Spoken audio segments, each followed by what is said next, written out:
In this presentation, we will be analyzing Walmart's corporate social responsibility. To start off this presentation, we will talk about Walmart's corporate governance structure. Next, we will discuss Walmart's corporate social responsibility compared to its competitors. Then we'll discuss Walmart's stakeholder management. And lastly, based on our research and findings, we will make recommendations on ways Walmart can improve their governance and corporate social responsibility to further demonstrate their newly found values in ensuring a sustainable future. My name is Nolan Chandler, and I will be providing an overview of Walmart's corporate governance structure. Walmart's executive management consists of 11 primary executive officers employed in a range of international and domestic leadership roles. These 11 officers include 4 women, and multiple officers have grown up with the company, starting as hourly associates and climbing to the top of the ladder over the last 3 decades. The current CEO, Doug McMillon, is included in this lifelong group of Walmarters, starting off unloading trucks for the company while still in high school. He has been at the helm of the company since 2014, leading Walmart through some of the company's most progressive years. These lifelong Walmart stewards are well balanced by the other directors' robust backgrounds in technology, accounting, e-commerce, and government affairs. Now we will transition to the board of directors, where Walmart is governed by an 11-member board. The chairperson of the Walmart board has historically been a member of the founding family, with the current chairman being Gregory Penner, who took over for his father-in-law, Rob Walton, the son of founder Sam Walton, in 2015. The board currently controls 6 committees, including 3 not required by the SEC. These additional committees focus on corporate strategy and technology utilization. Risk management analysis is conducted by these committees and is overseen by the greater board of directors. The board is moderately diversified and contains a majority of independent directors. All directors are elected to 1-year terms by shareholders during an annual election, and there is a maximum 12-year term limit.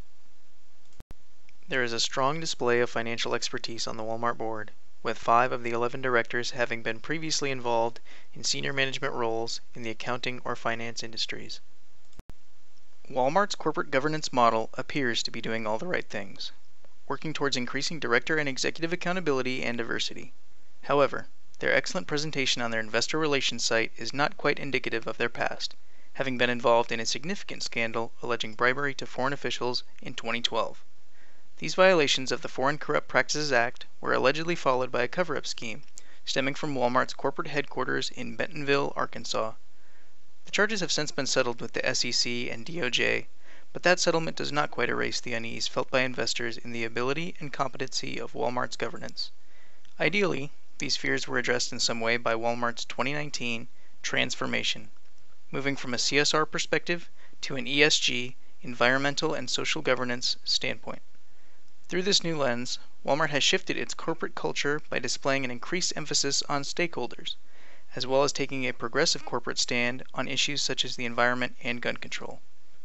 We found minimal areas for improvement to Walmart's current corporate governance structure, at least on paper. Walmart has appeared to have taken the necessary step of embracing both stakeholders and shareholders, an essential strategic move to remain a frontrunner in today's business environment, regardless of ethical or moral values. As we will discuss, unfortunately, their excellent written words and grand plans do not always correlate with their actual results. Walmart's competitors, Costco and Target, exceed Walmart's commitments in their CSR statements by providing clear, transparent, and actionable commitments as organizations to create meaningful future change. For example, when comparing Walmart, Costco, and Target's CSR statements regarding their community engagement, Costco quantifies their community engagement by stating they budget 1% of their pre-tax profits for selected charitable contributions focused on children, education, health, and human services. Target quantifies their community engagement by stating that they have 1 million plus team member volunteer hours for the 5th consecutive year in a row. They have donated over 89 million pounds of food to underrepresented communities. And in 2019, they gave over $28 million in cash grants, donated more than 5 million pounds of food, and team members volunteered more than 262,000 hours in Twin Cities, their hometown community. Walmart states that Walmart strengthens communities through retail business and community giving. Walmart supports and invests in communities through local giving encouraging volunteerism, and through programs to strengthen community cohesion.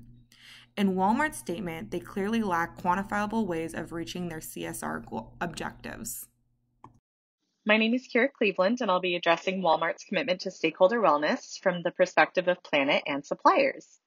When it comes to the planet and sustainability, the mega retailer set a target for zero emissions by 2040 and aims to protect, manage, or restore 50 million acres of land and 1 million square miles of ocean by 2030. Walmart celebrated that as of last year, the company successfully diverted 80% of its global waste from landfills and instead found ways to recycle, reuse, or sell the resulting garbage. They were also able to avoid 230 million metric tons of CO2 emissions and now report 29% of their operations are powered by renewable sources of energy. By 2025, its goal is to achieve 50% renewables and zero waste in the UK, Japan, and Canada. In many ways, reading the sustainability section of Walmart CSR is disorienting compared to the history of the waste giant we've known for years. In a 2014 study by sustainability consultancy Pure Strategies, Walmart was identified as a top retailer driving suppliers to invest in product sustainability by 79% of the 100 companies, such as General Mills, Timberland, and Coca-Cola, surveyed. In 2018, Walmart and SunPower announced their 23 megawatt solar agreement. Rather than simply launching a solar power initiative, Walmart became the single biggest commercial solar generator in the country. The Sustainability Consortium Walmart helped found published a sustainability toolkit detailing key performance indicators and guidance for achieving sustainability at the product category level, whether these be laundry care products, computers, or beer. At their annual Sustainable Packaging Innovation Summit, they shared their toolkit with their suppliers and industry, encouraging in-depth discussions on common ESG challenges.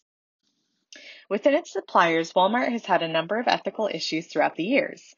In June 2016, Walmart was featured in a CNN business article citing the Asia Floor Wage Alliance's report, which identified persistent rights violations against Walmart supply chain workers in Bangladesh, Cambodia, India, and Indonesia.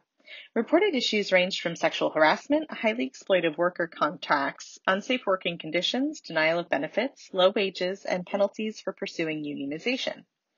In the aftermath of that exposure, the CSR in 2017 revealed a greater emphasis on initiatives intended to support the safety and dignity of workers everywhere. The company started to develop a plan for internal audit programs and partnerships with external auditing organizations as a step toward demonstrating the proactive commitment to changing the working environment. In 2018, the company highlighted how it had assessed compliance through 13,000 audits, opened 500 cases regarding supply chain misconduct allegations, and engaged with 60-plus suppliers through their internal issue response process. Unfortunately, these numbers pale in contrast to the reality that they have over 100,000 suppliers in their chain. In 2019, the Norway Fund's Ethics Council found in its Environmental, Social, and Governance report that Walmart reported 63.1% of its suppliers were generally compliant but failed at least one important requirement, and another 10.8% had significant violations, but that the retailer was choosing to still source from them while they worked to correct their violations.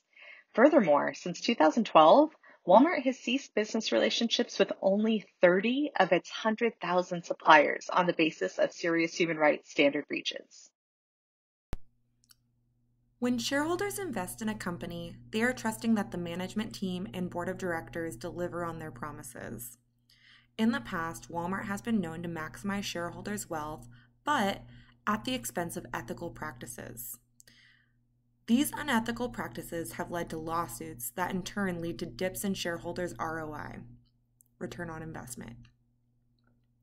Due to shareholders' desire for investment stability, socially responsible investing is growing. Walmart recognizes this and created their ESG report. However, their ESG report is evasive and lacks quantifiable objectives. This may hurt Walmart's shareholder relationships in the long run.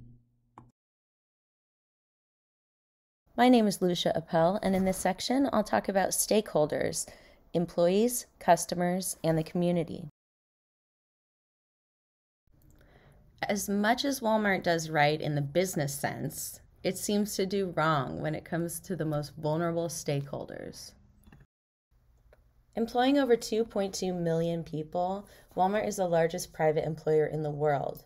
Over the years, the company has received a serious bad rap from claims regarding its workforce. While Walmart still holds the public image as the poster child for poor employee treatment, over 1 million employees now have health insurance and an employee education benefit that costs only $1 a day, which is available to full-time and part-time employees. In September 2019, Walmart opened its first health center where uninsured and insured customers and members of the community can order primary care services, common tests, counseling, nutrition and fitness classes, and dental care, including oral surgery, often just for the price of a normal copay. Sam Walton, the founder of Walmart, is famous for this quote. Since his death in 1992, however, Walmart and the Walmart Foundation have dramatically increased charitable giving. For example, in 2005, Walmart donated $20 million in cash and merchandise for Hurricane Katrina relief, and in 2020, they committed $25 million to organizations on the front lines of the COVID-19 pandemic response. Today, Walmart's charitable donations approach $1 billion each year. In addition to numerous lawsuits over the last 30 years, Walmart has been the subject of dozens of studies examining the impact the big box conglomerate has on local communities. The wide range of positive and negative impacts resulting from how Walmart does business was coined by Charles Fishman as the Walmart effect. Employing more Black Americans than any other private employer may infer that Walmart's diversity initiatives are effective, while this statistic speaks wholly to the larger issues of institutionalized racism and the cycle of poverty. Walmart's vision and mission statements promising intangible, non-quantifiable benefits are purely lip service and PR moves as we watch the giant get bigger and richer, as its beloved associates are replaced with robots and computers, and as it continues to utilize supply chains guilty of human rights violations and skirting environmental regulations.